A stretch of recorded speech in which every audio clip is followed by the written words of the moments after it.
तो चलिए दोस्तों वीडियो की शुरुआत करते हैं। सबसे पहले कंपनी की बात करते हैं। पहली कंपनी का नाम है हिंदुस्तान एरोनॉटिक्स लिमिटेड यानी कि एचएएल।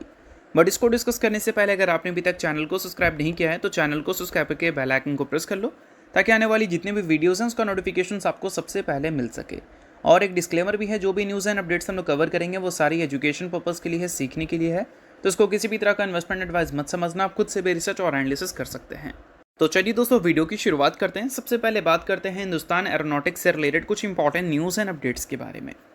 दोस्तों अगर हम एचएएल की बात करें तो कल के दिन एक काफ़ी शॉकिंग खबर हमें देखने को मिली थी इस कंपनी से रिलेटेड। खबर था रिपोर्ट के ज़रिए, मतलब कोई ऑफिशियल खबर नहीं था, सोर्सेज के ज़रिए सुनने को मिल रहा था। खबर ये था कि एचएएल का जो इंजन टॉक्स है वो रोड ब्लॉक हिट कर रहा है और इस वजह से एएमसी का कॉस्ट कंसर्न रेज हो रहा है। इस चीज़ को मैं थोड़ा सा डिटेल में समझाता हूँ। देखो, मेंशन किया गया था कि नेगोशिएशन चल रही है जनरल इलेक्ट्रिक एरोस्पेस और एचएएल के बीच में F414 फाइटर जेट के इंजन को लेकर, और इसमें कुछ इश्यूज़ क्रिएट हो रहे हैं। एक इश्यूज़ था ओवर प्राइसिंग का और दूसरा इश्यूज़ था मैन्युफैक्चरिंग टर्म्स का, और इस वजह से जो एएमसी का टाइमलाइन है वो इससे अफेक्ट हो सकता है और साथ में जो कॉस्ट है वो भी अफेक्ट हो सकता है। तो ये पॉइंट एचएएल के जो डिलीवरीज हैं उसको और भी ज़्यादा डिले कर सकता है। बट ये सारी चीज़ें ऑफिशियल खबर नहीं थी, रिपोर्ट के ज़रिए हमें सुनने को मिल रहा था। बट अब जो न्यूज़ हमें सुनने को मिल रही है वो थोड़ा सा अलग है। क्लैरिफिकेशन आ चुका है और क्लैरिफिकेशन बोल सकते हैं अच्छा है। एचएएल और जनरल इलेक्ट्रिक के बीच में जो टॉक है वो ऑन ट्रैक है। कोई भी प्राइसिंग डिस्प्यूट नहीं है। जो वहाँ पर सोर्सेज के ज़रिए मेंशन किया गया था वो सारी चीज़ें गलत है, ऐसा क्लैरिफिकेशन में मेंशन कर दिया गया है। अब दोस्तों वीडियो में आगे बढ़ने से पहले बात कर लेते हैं सेबी रजिस्टर्ड टेलीग्राम चैनल के बारे में, जिसको आप ज्वाइन कर लो। लिंक इसका डिस्क्रिप्शन में दिख जाएगा।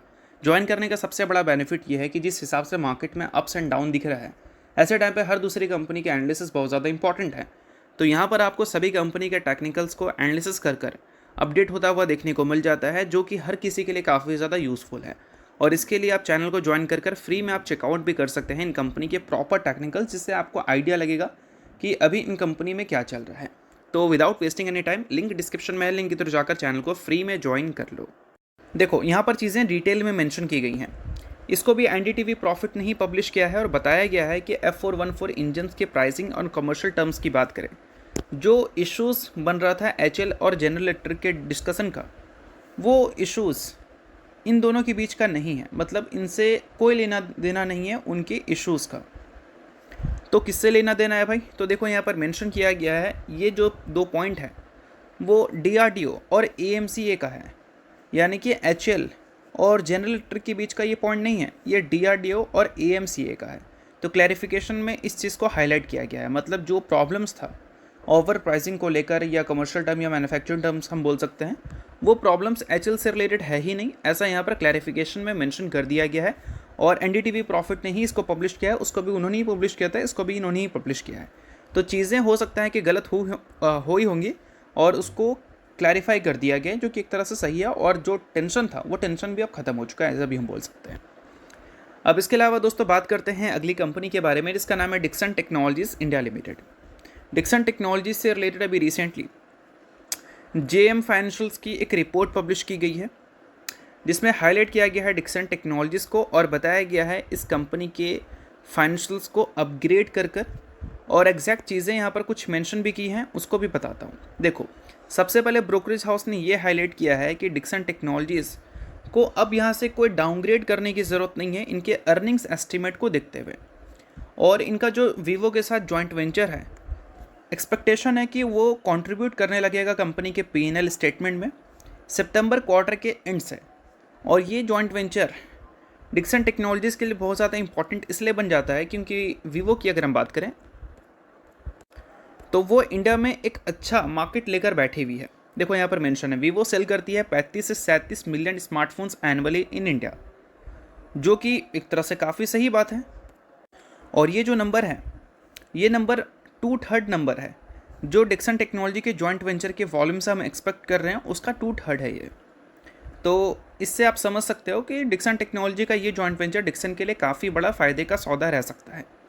और यहाँ पर मेंशन भी किया गया है, ये जो है डिक्सन को अपॉर्चुनिटी प्रोवाइड करेगा to produce nearly 24 million smartphones with full benefits. और ये सारी चीज़ें रिफ्लेक्ट कर सकती हैं 2028 के फाइनेंशियल ईयर में। और साथ में ब्रोकरेज हाउस ये भी बता रहे थे कि वीवो का जो शेयर है इंडिया में वो 19.2% है 2026 के फाइनेंशियल ईयर में। ये 27 में बढ़कर 24.3% तक चला जाएगा और 28 में बढ़कर 34% तक चला जाएगा, जिससे एक significant growth opportunities Dixon Technologies के लिए क्रिएट कर सकता है। और इसके अलावा और भी पॉइंट्स हैं जिसको भी मैं समझाऊंगा, बट उससे पहले दोस्तों अगर आपने अभी तक सेबी रजिस्टर्ड टेलीग्राम चैनल को ज्वाइन नहीं किया है तो उसको जाकर आप ज़रूर ज्वाइन कर लो। उसका लिंक आपको डिस्क्रिप्शन में दिख जाएगा। अभी के टाइम पे क्या है कि हर दूसरी कंपनी में गिरावट ह्यूज आपको देखने को मिल जाएगी, और ऐसे गिरावट में क्या है कि प्रॉपर टेक्निकल्स का आइडिया आपको होना चाहिए। तो सेबी रजिस्टर्ड रिसर्च एनालिस्ट के द्वारा प्रॉपर टेक्निकल को एनालिसिस कर अपडेट किया जा रहा है, जिसको आप चेकआउट कर सकते हैं और समझ सकते हैं कि आने वाले कल में क्या एक्सपेक्ट किया जा सकता है इन सारी कंपनी से। तो लिंक डिस्क्रिप्शन में है, लिंक के थ्रू जाकर चैनल को बिल्कुल फ्री में आप ज्वाइन कर सकते हैं।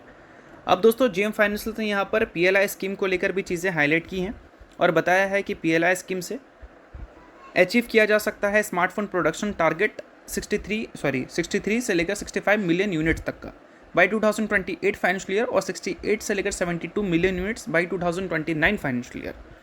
तो एक तरह से डिक्सन टेक्नोलॉजी की स्मार्टफोन मैन्युफैक्चरिंग की अगर हम एम की बात करें तो आने वाले कल में हमें सही दिख रही है। और अभी जून की बात करें तो एक अपडेट निकल कर आ रहा है कि डिक्सन टेक्नोलॉजी ने फेस किया है 12 से 15% का वॉल्यूम ड्रॉप इन मोबाइल्स, क्योंकि रैम के प्राइसेस काफ़ी ज़्यादा इन्फ्लेट हो गए हैं इस कारण। और 12 से 15% की जो ड्रॉप हुई है वॉल्यूम्स में, ये बहुत ज़्यादा शॉकिंग नहीं है, ये एक्सपेक्टेड था। रैम के बढ़ते प्राइसेस की वजह से क्या है कि जो मोबाइल कॉस्ट है वो बढ़ चुका है, इस वजह से वॉल्यूम ड्रॉप अनएक्सपेक्टेड था और वो हमें देखने को मिल ही चुका है। और ये सारी चीज़ों के बेसिस पे ही मार्केट ने डिक्सन टेक्नोलॉजी का हालिया परफॉर्मेंस ऐसा दिखाया है। अगर रैम के प्राइसेस बढ़ते नहीं ना तो डिक्सन टेक्नोलॉजी की परफॉर्मेंस आपको ऐसी देखने को नहीं मिलती जैसी अभी हमें दिख रही है 52 वीक हाई से या फिर ऑल टाइम हाई से। अब इंपॉर्टेंट बात यह है कि रैम के प्राइसेस जो बढ़े हैं वो किस रीज़न से बढ़े हैं। तो देखो यहाँ पर मेंशन किया गया है कि अगर हम एआई की बात करें तो उसको लेकर एक मैसिव डिमांड है, और एआई में जो डाटा स्टोर किया जाता है उसके लिए मेमोरी की बहुत ज़्यादा डिमांड रहती है। तो इस वजह से जो भी टेक कंपनीज़ हैं वो बाई करती है रैम को, वो भी काफ़ी बल्क में। तो डिमांड बहुत ज़्यादा है और सप्लाई उतना ज़्यादा नहीं है अकॉर्डिंग टू डिमांड, इस वजह से प्राइजेस बहुत ज़्यादा बढ़ चुके हैं। अब प्राइजेस बढ़ चुके हैं तो कब तक रहेंगे भाई ऊपर? तो अभी तक तो रिपोर्ट के ज़रिए यही सुनने को मिल रही है कि 26 तो भूल जाओ आप, 27 में या फिर 28 में हमें रैम के प्राइजेस थोड़े से नीचे आते हुए दिख सकते हैं। और 27 की जो बात की गई है वो ऐसा नहीं कि स्टार्टिंग की बात की है, लेट 27 की बात की है, यानी कि लास्ट क्वार्टर तक आप उम्मीद कर सकते हो, Q3 तक उम्मीद कर सकते हो 2028 के फाइनेंशियल ईयर में, 27 के फाइनेंशियल ईयर में, 28 के फाइनेंशियल ईयर में। और कैलेंडर ईयर के हिसाब से बात करें तो 2027 के अक्टूबर, नवंबर, दिसंबर में आप उम्मीद कर सकते हो कि रैम के प्राइसेस हमें गिरते हुए नज़र आ सकते हैं, या फिर हो सकता है कि 2028 में हमें गिरते हुए नज़र आए, क्योंकि एआई की वजह से डिमांड बहुत ज़्यादा बढ़ चुका है रैम का। और उसी वजह से डिक्सन टेक्नोलॉजी जैसी कंपनीज़ को थोड़े से प्रॉब्लम्स हो रहे हैं, और उन कंपनीज़ को भी प्रॉब्लम्स हो रही है जो स्मार्टफोन्स बेचती हैं।